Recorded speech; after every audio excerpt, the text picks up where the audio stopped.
I let my wife think she won the divorce.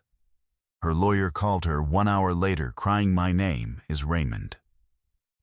I am 48 years old, and I am going to tell you about the day I sat in a courthouse hallway on a wooden bench and let my wife walk past me believing she had just destroyed me. She smiled when she walked past. Not a cruel smile. Not triumphant, just the soft, relieved smile of a woman who believed the worst was behind her. She believed she had won. She believed the settlement was signed, the numbers were real, and that what had just happened in that courtroom was the end of the story. It was not the end of the story. But I am getting ahead of myself. Sandra and I were married for 17 years.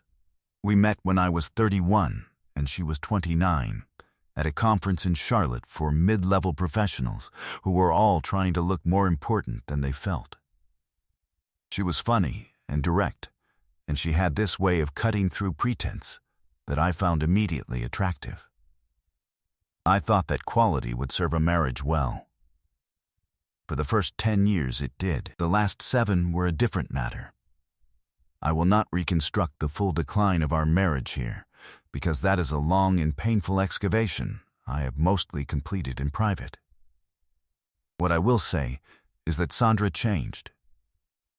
Or perhaps I changed.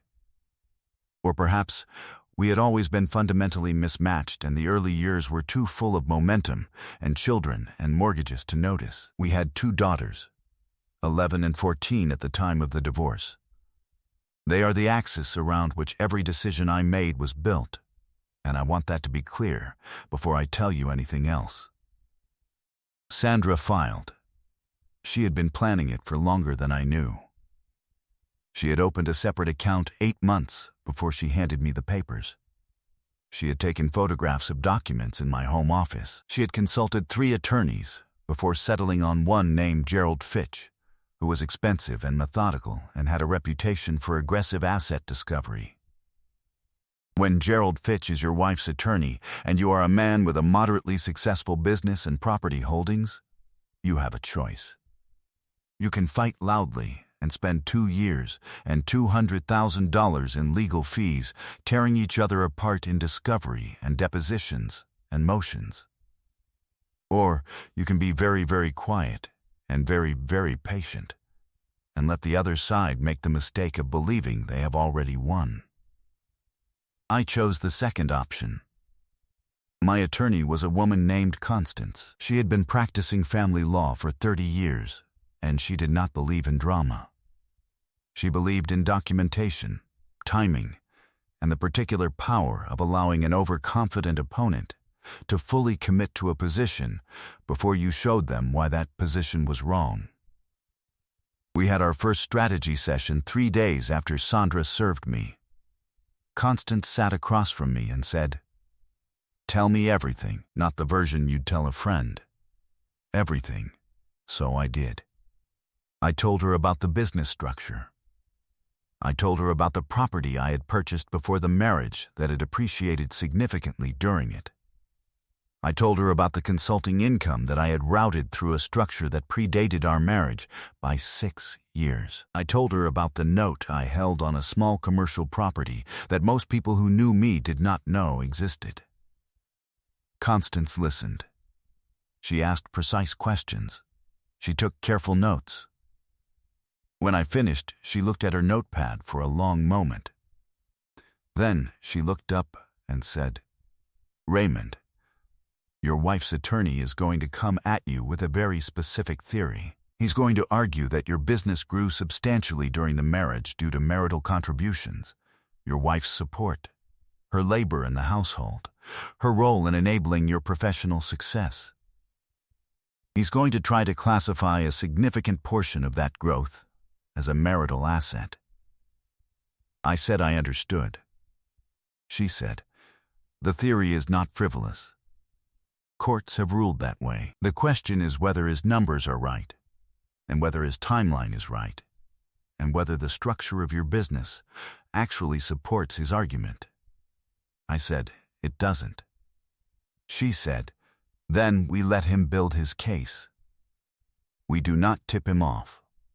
We respond to discovery fully and correctly, but we do not volunteer the documentation that dismantles his argument.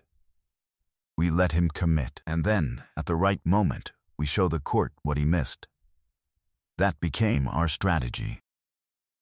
What followed was 9 months of procedural patience that was, at times, almost unbearable. Fitch filed motions. We responded. He issued discovery requests. We complied fully with everything we were required to produce. We did not produce a single document we were not required to produce. Everything we handed over was accurate and complete. We were not hiding anything. We were simply not advertising the parts of the picture that Fitch had not yet thought to ask about. Fitch, as Constance had predicted, built his case around a particular theory. He argued that my business, a regional logistics consulting firm, had grown from a modest operation to a significantly larger one during the marriage, and that Sandra's contributions as a partner and homemaker had been material to that growth. He hired a forensic accountant named Dr. Ellison, who produced a report valuing the marital interest in the business at a number that made Constance press her lips together when she read it. It was a large number. Sandra, when she was deposed, spoke about our marriage with a precision that suggested she had rehearsed. She described the ways she had supported my work, the dinners she had hosted for clients, the flexibility she had maintained so that I could travel, the management of the household that had freed my attention for business. She was articulate and composed, and she was not wrong about any of it. What she was wrong about was the timeline. This is the detail that Fitch had missed. This is the detail that his forensic accountant had not caught. The business had not grown primarily during the marriage. The foundational contracts, the relationships that had driven the growth, the infrastructure that made everything else possible, those had been established in a compressed and extraordinarily productive 18-month period before Sandra and I had met. The marriage had coincided with the harvest, not the planting. Constance had documentation going back to those 18 months. Employment records, signed contracts, correspondence with anchor clients, bank statements that showed the trajectory of revenue beginning before Sandra had ever seen my face.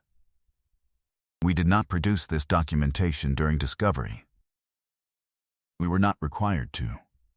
Fitch had asked for business records from the date of marriage forward. We had provided exactly that. He had not asked for premarital records, presumably because his theory did not require them. It was a professional oversight that would cost him considerably. The settlement conference was scheduled for a Tuesday morning in March. Sandra walked in with Gerald Fitch and the quiet confidence of a woman who believed the math was on her side. Fitch presented the settlement proposal built around Dr. Ellison's valuation. It was, from his perspective, a reasonable document. From my perspective, it was constructed on a foundation that was about to give way.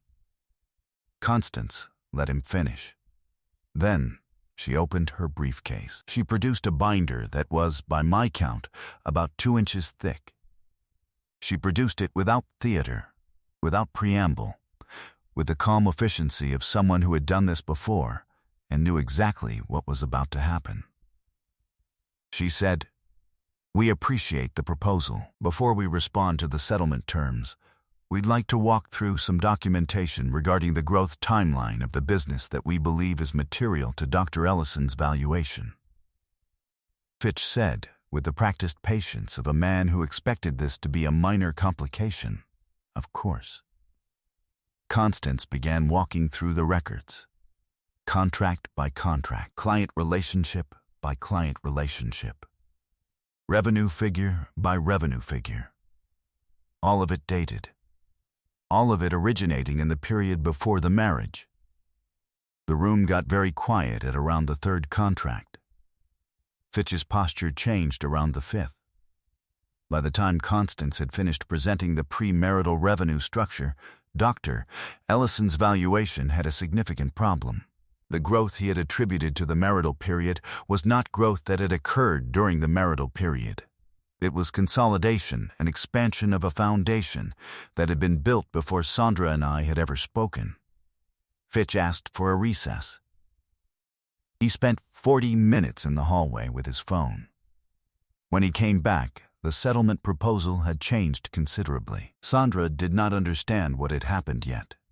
She had been sitting in that conference room believing the numbers were on her side, and that what was being negotiated was how much she would receive, not whether the fundamental basis of her claim was sound.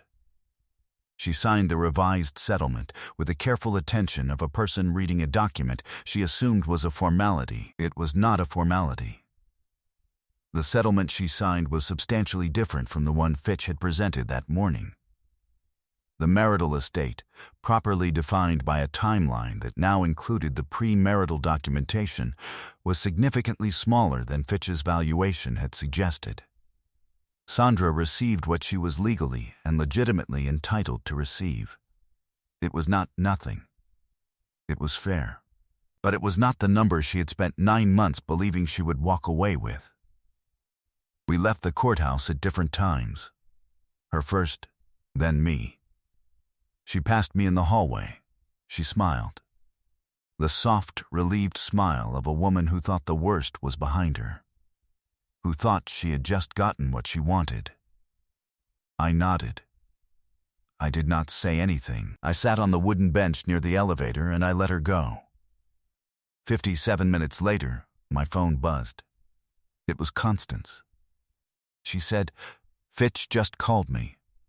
I said, "Already?" She said, "Sandra sat down with him after you both left and went through the final numbers. He had to explain to her what the documentation had done to the valuation. She apparently did not take it well. I did not ask for details. I did not need them. What I knew was this. The outcome was not a trick. It was not revenge. It was not a trap I had built to hurt her.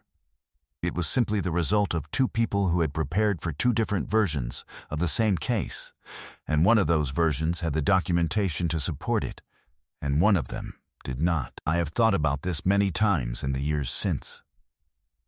I think about Sandra walking out of that courthouse with that smile. I think about the 47 minutes before reality arrived. I think about what she must have felt when Fitch explained what had happened. I was not glad. I want to be clear about that. I was not glad. But I was also not sorry. The business was mine. The foundation of it was mine. I had built it before she was part of my life, and the documentation proved it, and the court recognized it, and the settlement reflected it. That is not a victory I celebrate. It is simply what is true. My daughters still spend time with both of us. They are older now, 16 and 19. They have not asked me about the details of the divorce settlement, and I have not offered them. Some things are not for children, even when the children are nearly adults. What I have told them, when they have asked the larger question about why their family broke apart, is this. Sometimes two people build something together and discover, too late, that they were never building the same thing. And sometimes the documentation of who built what is the only language left when everything else has stopped working. My older daughter looked at me when I said that and said, "That's a very corporate way to talk about a marriage, Dad." She was not wrong. But it was the most honest thing I knew how to say.